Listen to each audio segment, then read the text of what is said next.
Paz e graça do Senhor. Estou consideravelmente nervosa.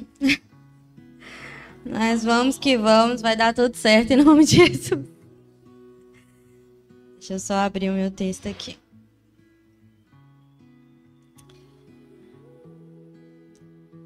Então, quando o André me convidou há algumas semanas para trazer a mensagem de hoje, eu prontamente aceitei, mas depois quando eu li o texto de Apocalipse, eu falei, meu Deus, por que eu fiz isso? Apocalipse costuma ser um livro tão difícil e muitas vezes a gente não tem ali muita intimidade com ele. E essa igreja, em especial, que é a igreja de Tiatira, sobre a qual eu vou falar hoje, era uma igreja sobre a qual eu nunca tinha parado muito para ler e meditar sobre aquele texto. Algumas outras eu já até tinha feito isso, mas essa em especial não. E aí eu li o texto pela primeira vez, fiquei ali tentando tirar alguma coisa daquele texto, não consegui. Aí eu li os dois textos teóricos que o André havia me mandado, tanto ele quanto o pastor. E a partir disso, aí sim eu consegui refletir. Deus falou muito ao meu coração. E eu espero conseguir compartilhar isso com os irmãos. E na medida em que eu fui lendo aqueles textos teóricos, um tinha inclusive 24 páginas, eu falei, nossa, agora eu entendi por que Deus me escolheu para falar sobre esse texto hoje, porque esse texto reflete exatamente sobre alguns pontos que eu tinha e tenho muitas dúvidas e tenho pensado sobre isso já faz algum tempo.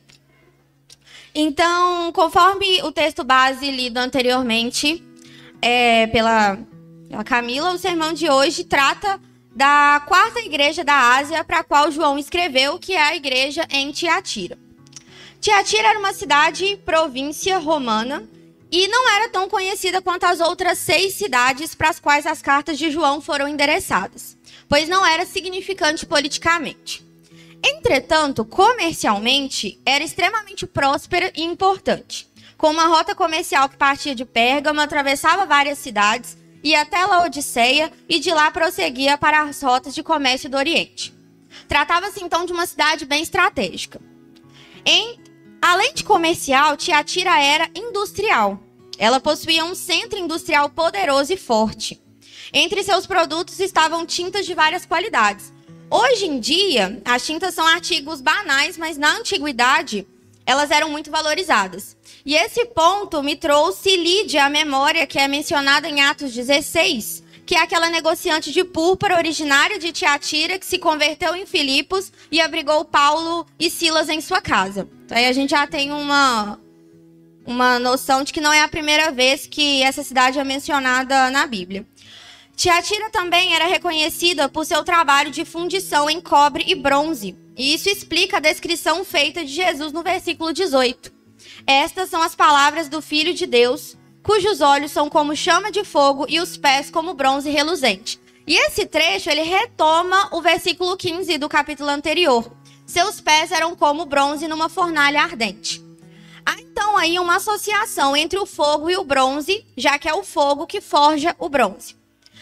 E há 2 pontos particularmente relevantes nesse versículo, os quais eu gostaria de frisar. O primeiro, essa é a única carta em que Jesus fala como Filho de Deus. Ele vai se colocar ao longo das cartas de várias formas. Eu sou o princípio e o fim. Nessa ele se coloca como o Filho de Deus. E segundo, a divindade local na área, que era a divindade padroeira do comércio de bronze, era Apolo Tirimânios, que aparecia em moedas locais junto com, abre aspas, o Filho de Deus, ou seja, o imperador romano. Então, há uma força particular no início da carta, quando Cristo ele se coloca como o Filho de Deus, pois ele faz uma descrição de si mesmo que se afirma superior a qualquer outro deus ou divindade greco-romana. E aqui eu aproveito esse ponto para dizer que, como qualquer outra cidade da Grécia, Tiatira era religiosa. Não era possível ter uma consciência greco-romana e não ter, junto com todas as coisas, templos dedicados aos deuses. Então, em Tiatira havia o templo de Apolo, de Artemis e de Sambate, que era um oráculo do Oriente. E aí você pode me perguntar, mas Thaís, qual que é a relevância de se compreender o cenário econômico e religioso de Tiatira? A questão é que as indústrias locais e as associações de comércio e negócios que se formavam em torno delas tornaram-se um grande problema para a igreja. Isso porque o avanço comercial dos indivíduos dependia de sua participação em corporações e sindicatos, os quais envolviam cerimônias religiosas ou quase religiosas regadas a orgias. E aqui isso é algo que a gente, se estudar um pouco o paganismo, já consegue fazer essas associações entre o paganismo e a sexualidade. Muitos cultos envolviam práticas sexuais. Então, se o indivíduo quisesse avançar comercialmente, ele tinha de participar desses sindicatos e corporações e de toda a imoralidade sexual que vinha nesse pacote. Essa questão claramente não ficou restrita à igreja em Tiatira, né? Pense no mundo contemporâneo. Quais princípios cristãos você precisa abrir mão para crescer economicamente? A quais deuses você precisa se dedicar para alcançar o sucesso? Então, isso ainda conversa muito conosco nos dias de hoje, quando nós pensamos em tudo aquilo que muitas vezes nós vamos precisar abdicar enquanto cristãos em relação aos nossos princípios para conseguirmos alcançar sucesso nesse mundo. Qual que é a visão de sucesso que esse mundo tem? Isso já levantou algumas questões para mim. E Cristo, ele segue dizendo por meio da carta de João, no versículo 19: conheça as suas obras, o seu amor, a sua fé, o seu serviço e a sua perseverança. E sei que você está fazendo mais agora do que no princípio. Olha que interessante, amor, fé, serviço e paciência. Uma lista de virtudes esperadas de uma comunidade cristã amadurecida. E Tiatira tinha essas virtudes. Diferente da igreja em Éfeso, que era ortodoxa, mas não tinha amor. Diferente da igreja de Pérgamo, que fazia acordos profundos com o poder, mas vendia sua alma para isso. O problema em Tiatira aqui era outro. Havia ali tolerância demais. E esse ponto me pegou muito. Porque eu, enquanto cristã progressista, me envolvo com muitas pautas. E isso já era um ponto que vinha me tocando há muito tempo. Até que ponto eu posso tolerar? Onde a tolerância se torna tolerância demais. E esse aqui era exatamente o problema em Tiatira. Eles tinham amor, tinham fé, tinham serviço, tinham paciência, mas havia ali o problema de tolerar demais. E o texto segue no versículo 20. No entanto, contra você tenho isto: você tolera Jezabel, aquela mulher que se diz profetiza. Com seus ensinos, ela induz os meus servos à imoralidade sexual e a comerem alimentos sacrificados aos ídolos. E aqui eu acho importante nós definirmos o que é tolerância. Tolerância é um termo que vem do latim tolerare, que significa suportar ou aceitar. A tolerância é o ato de agir com condescendência e aceitação perante algo que não se quer ou que não se pode impedir. É um termo que define o grau de aceitação diante de um elemento contrário a uma regra moral, cultural, civil ou física.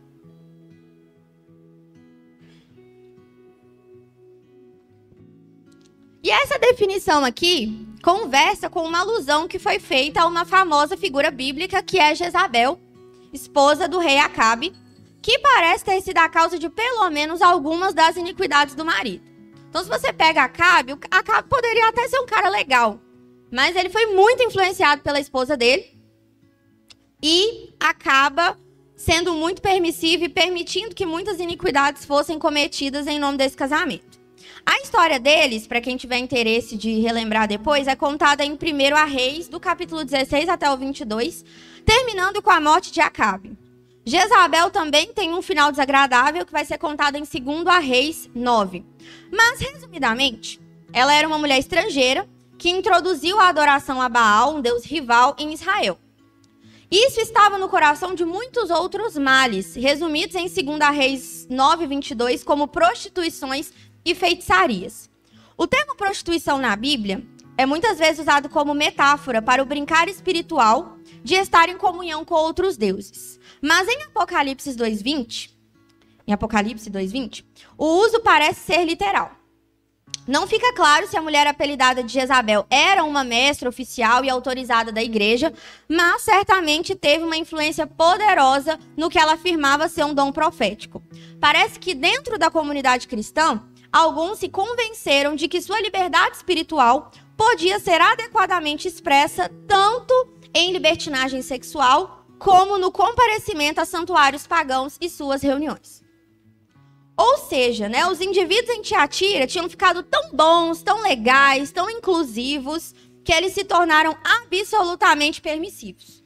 Seja participando de ritos pagãos, seja sendo condescendente a eles. Então havia aqueles que participavam, havia aqueles que não participavam, mas que também não se opunham àquelas práticas. Eles perderam, então, o parâmetro do amor. Mas, Thaís, amor tem parâmetro? O amor de Deus por nós não é incondicional, né? Não, amor tem parâmetro. Né? Nós devemos seguir a verdade em amor. Um amor que não carrega a verdade é apenas um sentimentalismo. Devemos ser tolerantes, já que não há misericórdia, amor ou graça sem tolerância. Inclusive, Jesus disse em Mateus 18, 22, que é necessário perdoar nossos irmãos até 70 vezes 7. E aqui é óbvio que Cristo ele usa uma força de expressão, porque é pouquíssimo provável que alguém consiga contabilizar quantas vezes perdoou o outro. Então não é pra gente ficar anotando, contando, e quando chegar no 70 vezes 7 você parar de perdoar. Ou seja, né, deve-se perdoar quantas vezes for necessário. Mas quando que essa tolerância se torna tolerância demais? O versículo 21 fala o seguinte: dei-lhe tempo para que se arrependesse da sua imoralidade sexual, mas ela não quer se arrepender. Vemos aqui que o problema não está somente nos pecados de Jezabel. Abre aspas, porque aqui a gente viu que é uma alusão. Mas em sua falta de arrependimento. E eu até estava conversando sobre isso com o Vandinho ontem, trocando umas ideias sobre a mensagem, e ele me lembrou de Davi. Né, que mesmo com todos os seus pecados, foi considerado um homem segundo o coração de Deus. E qual foi o segredo de Davi para isso? O constante arrependimento. Então, se como é dito em Romanos 3, 23, todos pecaram e destituídos estão da glória de Deus, o único aspecto que nos diferencia de Jezabel e seus seguidores é o arrependimento genuíno. E a Jezabel de Tiatira não apenas não se arrependia de seus pecados, como fazia deles material de ensino. Ela se afirmava profetisa. Algumas traduções usam os termos ensinar e seduzir no versículo 2. Então ela não apenas ensinava, como utilizava desse ensino como forma de sedução. E cabe ressaltar que nessa época, profetas e profetisas tinham um poder extraordinário, porque não havia os textos das escrituras para se estudar como nós temos hoje. Então, a memória dos ensinos de Jesus e a tradição oral é que iam passando esses ensinos. Então, profetas e profetisas, eles eram muito importantes. Tinham um reconhecimento. Era o profeta que carregava a mensagem inspirada para consolar, exortar e edificar a comunidade. Então, Thaís, eu devo odiar Jezabel, expulsá-la da igreja, já que ela não se arrepende? Não, mas as suas práticas sim. Quando falou à igreja em Éfeso, Jesus disse, está lá em Apocalipse 2:6, mas há uma coisa a seu favor, você odeia as práticas dos nicolaítas, como eu também as odeio. Deve-se odiar as doutrinas de Jezabel, mas não se deve odiar Jezabel. E aqui entra num ponto muito importante, porque é muito comum nós ouvirmos hoje em dia assim, eu odeio o pecado, mas eu amo o pecador. Será que ama mesmo? Porque amor não é sentimentalismo. Então, amor é atitude. Amor não é só dizer que ama da boca para fora. Mas as práticas, mesmo nesse amor, elas precisam continuar sendo odiadas. Mas, Thaís, onde fica, então, a justiça? Existe uma ânsia, né? Mas que não é nada atual em se fazer justiça em nome de Deus. Isso não é restrito à nossa igreja contemporânea, né? Isso perpassa séculos. E o versículo 22 e 23 nos dá uma bela resposta para isso. Por isso, vou fazê-la adoecer e trarei grande sofrimento aos que cometerem adultério com ela. a não ser que se arrependam das obras que ela pratica. Matarei os filhos dessa mulher. Então todas as igrejas saberão que eu sou aquele que sonda mentes e corações, e retribuirei a cada um de vocês de acordo com as suas obras. Logo, a justiça não cabe a nós, mas a Cristo. É Ele quem irá julgar e punir aqueles que não se arrependeram de suas obras malignas. Até porque apenas Ele conhece mentes e corações. Então é Ele que tem o pleno poder e critério suficiente para fazer isso. E isso me lembrou de um ponto importante, que é a cisão que a igreja brasileira vive atualmente entre cristãos conservadores e progressistas. E eu gostei muito desse texto porque ele bate nos dois lados.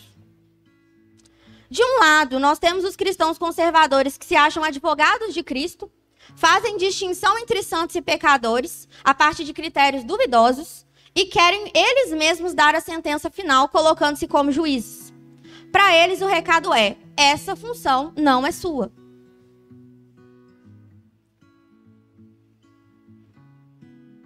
Do outro lado, temos os cristãos progressistas, entre os quais eu me incluo, que na ânsia de não soltar a mão de ninguém, soltam a mão de Cristo. Para eles e para mim, o recado é: não cabe a você tornar o evangelho mais palatável. E os versículos seguem, versículo 24 e 25. Aos demais que estão em Tiatira, a vocês que não seguem a doutrina dela, e não aprenderam, como eles dizem, os profundos segredos de Satanás, digo: não porei outra carga sobre vocês. Tão somente apeguem-se com firmeza ao que vocês têm, até que eu venha. E o que eles tinham para guardar? A fé em Jesus Cristo. Todas as nossas escolhas enquanto cristãos devem passar pelo crivo da mensagem de Cristo. Só que esse mesmo Cristo que morreu por nós em uma cruz também expulsou os mercadores do templo com chicote. Isso está lá em João 2, do 14 ao 16. Então Cristo, ele se preocupou em fazer a vontade do Pai, e fazendo a vontade do Pai, ele desagradou em muitos momentos o governo, os religiosos, sua família e até os seus discípulos. Ele nunca mudou uma vírgula da verdade, mas viveu como a verdade encarnada. E a partir disso eu fiquei refletindo, para finalizar, porque ficou bem curtinho. É a existência da graça que torna o juízo justo. E é com base nisso que podemos estabelecer limites ao que se deve tolerar, sem termos medo de sermos intolerantes. Então existe um grande medo atual de sermos intolerantes. E é por isso que muitas vezes nós nos tornamos tolerantes demais, como a igreja em Tiatira, e nos tornamos permissivos. Então, para que nós não tenhamos esse medo, a régua é essa. É a graça de Deus que é capaz de nos perdoar dos nossos pecados, que torna o juízo justo. Então, a justiça do juízo se encontra na graça. A graça, ela nos alegra, assim como nos fere, pois exige de nós uma mudança que vai e sempre irá na contramão do socialmente aceitável, independente da bolha da qual você participe, porque o mundo jaz no maligno.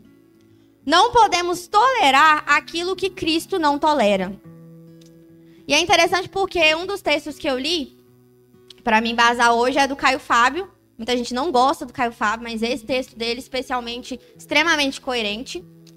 Ele fala assim: na igreja, há lugar para uma Jezabel conflitada, mas não há lugar para uma Jezabel que ensine a sua escolha pessoal como doutrina.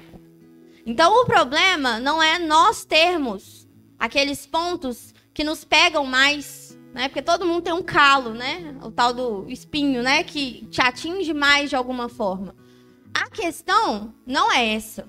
A questão é você começar a modificar a Bíblia, modificar a verdade para viver melhor. Essa não é a ideia.